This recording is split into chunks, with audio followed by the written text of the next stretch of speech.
We appreciate the conversation you're having, reviewing this item, and would like to remind those that weren't around 4 years ago and then weren't around the past 14 years.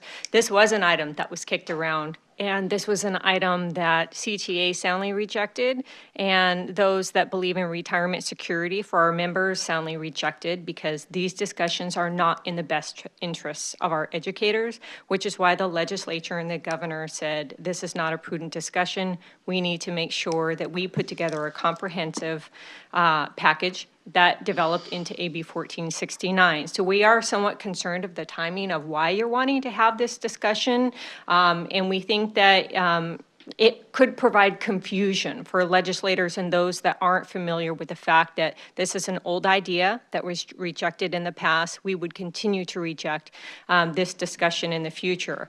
We think what is happening is there is a manipulation of the facts, and it's being used as a bargaining tactic by education management groups and others that want to use pensions as a wedge issue regarding school finance. Mm-hmm. School finance is not a pension discussion. Mm-hmm. So you don't hear those same individuals saying, well, since we can't afford to fully fund special ed, let's reduce special ed to 80% of services. You don't hear that discussion.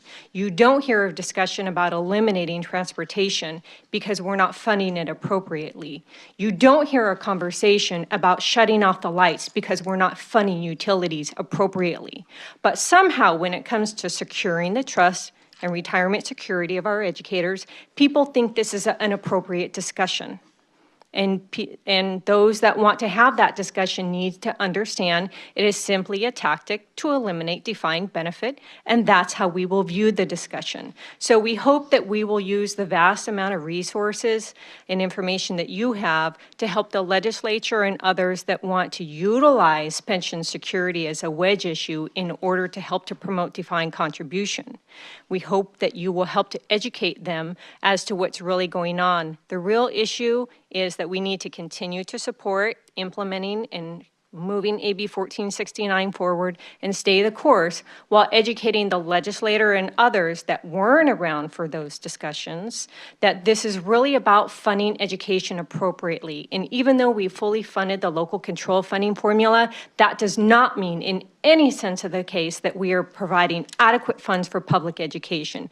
That is the real issue, and we need to make sure that people understand there are the apples and oranges discussion. Fortunately for you, and unfortunately for me, I'm the budget advocate, so I'm actually dealing with the fiscal side of those issues, and I can tell you that pension issues do come up, but unfortunately it's by those that want to use it for alternative educational goals and alternative political goals. So we just need to make sure that we stick with the facts and make sure that people understand 80% discussion does not mean that you're going to have a secure pension, and we want to ensure that you're helping to promote those positive discussions.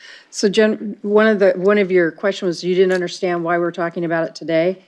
I want to let you know the impetus behind it. We have a very large section of our membership that is seeking legislation to change the percentage.